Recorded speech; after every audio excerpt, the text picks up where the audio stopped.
tadi kan kita sudah jalan-jalan nih di Pulau Kemarau yang sangat indah, luar biasa. Pokoknya indah nian Pulau Kemarau itu. Sekarang di sebelah Wanto ini sudah ada Bapak Iman Setiawan, kasih sejarah dari Dinas Kebudayaan Kota Palembang. Wanto nak nanya seputar sejarah dari Pulau Kemarau, Pak. Pulau Kemarau kan jadi salah satu destinasi wisata maupun religi internasional yang ada di Kota Palembang. Ngapo disebut Pulau Kemarau, Pak? Apa memang benar pulau ini kemarau dan tidak pernah hujan? Jadi kalau sejarahnya Pulau Kemarau ya, Pulau Kemarau itu disebut Pulau Kemarau atau Pulau Kembara.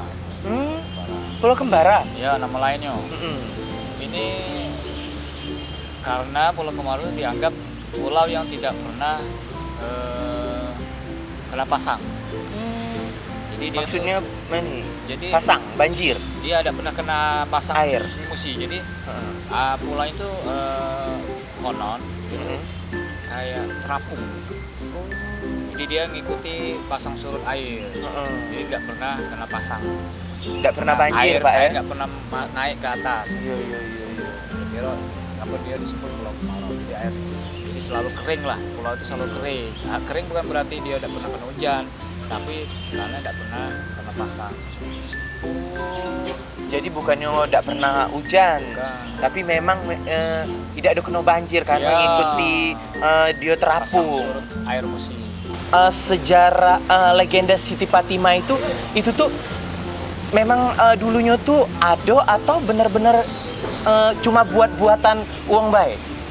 Jadi kalau tentang cerita tentang Quran sama Siti Fatimah kan terkenal di situ. Iya. Itu legenda. Legenda itu sifatnya bukan sejarah. Jadi dia bisa ada, bisa juga tidak, bisa benar juga bisa juga salah. Jadi itu sebatas legenda, cerita rakyat. Nah, kalau sejarahnya sendiri Pulau Kemarau itu kalau di era Sriwijaya sampai era Kesultanan itu salah satu pos tahanan. Bahkan di situ pernah didirikan di era Kerajaan Palembang dan Kesultanan Palembang Darussalam itu benteng Tambak Bayu. Di situ pernah ada benteng Tambak Bayu. Benteng pertahanan. Jadi kalau setiap armada kapal ataupun yang dari luar pengen masuk ke pusat kota Palembang harus melewati benteng itu dulu. Pos penjagaan. Iya. Jadi ada jenis kayak kalau sekarang ini kayak pos security lah. Iya. Kalau ada izin masuk, kalau ada izin belum boleh masuk. Dari semenjak tempat ini dijadikan destinasi wisata, Pak, sampai sekarang, apa yang sudah berubah? Mungkin dari bangunan, tanaman atau struktur tanah pulau ini?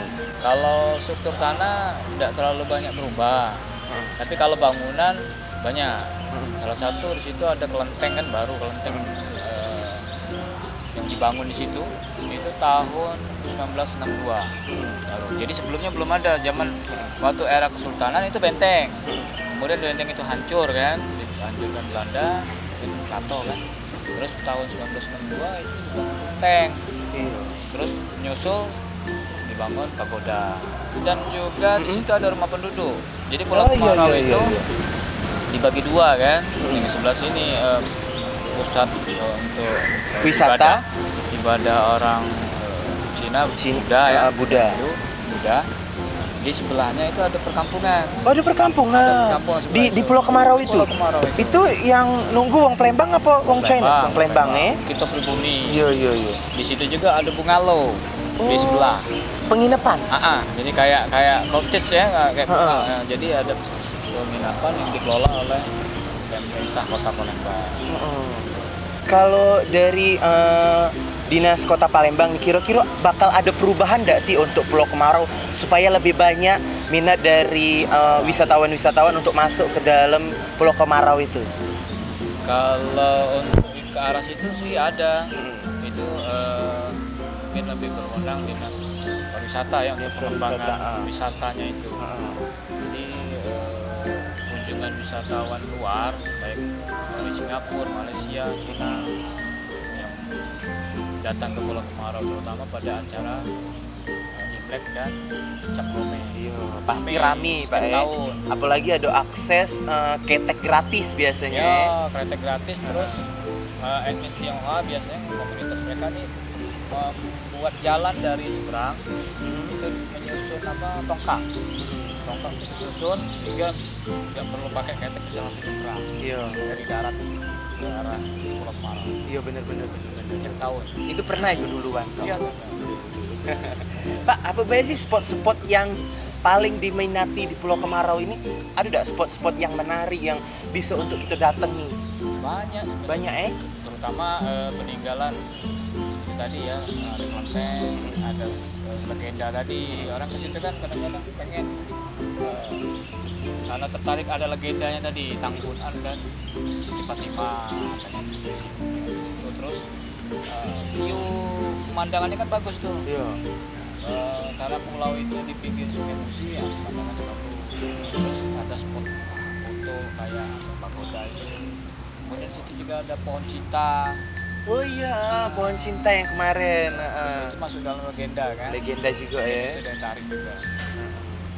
Untuk Pulau Kemarau. Untuk Pulau Kemarau. Pak, pengunjung kan biasanya membludak pada hari Cap Gome.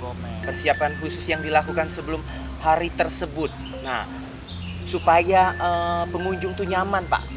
Apalah biasanya yang dilakukan untuk Dinas Kebudayaan atau Dinas Pariwisata?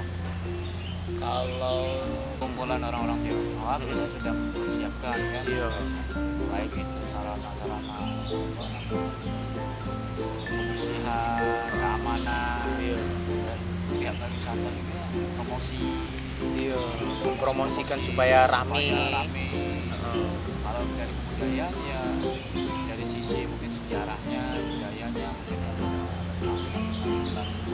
budaya, Kesenian-kesenian nih. tiap tahun kan ada promosinya itu. Iya, dan tiap tahun pasti rame ya. Karena wong Palembang pasti kepengen nyingok yang namanya hal-hal yang menarik itu nah. Jadi pecah di luar negeri kalau di Pulau Kemarau tuh kalau Cap Gome. Tapi kalau malam kan terang benderang di tengah sungai kan. di tengah Unik kan? sungai, Termasuk kan? lampion-lampion, aduh ya. Masuk unik gitu. Itu termasuk yang unik. Nah, Mang Cek Bicek, jadi kalau untuk Mang Cek Bicek pengen jingok yang namanya Pulau Kemarau yang begitu indah di kota Palembang, langsung datang bae. Aksesnya tuh kalau hari Cap Gome itu gratis PN ketek. Kapan lagi? Bisa nyebrang langsung ada disusun tongkang tadi. Wah, Atau lewat sungai bisa. Iya. Pokoknya wantok juga kayak datang, Pak. Habis ini nak kemana, Pak? Adu gawe. Adu gawe. Nah, banyak gawe. Iya, Wong Palembang kalau ditanya pasti ada gawe. Nah, kita balik lagi di Benteng Kuto Besar. Setelah tadi kita jalan-jalan kemana, Bayan? Pulau Kemarau. Pulau Kemarau, menikmati indahnya Sungai Musi. Pokoknya mau kasih untuk Mang Cek Bicek yang sudah nonton kita dari awal sampai akhir. Akhirnya aku Wanto, uang paling bagas Palembang banget. Dan aku Ian. Jembatan Ampera begitu indahnya, berjalan kaki sambil makan kue. Ketemu lagi di episode selanjutnya Di acara Ado Gawe. Uang Palembang kalau ditanya pasti ada gawe.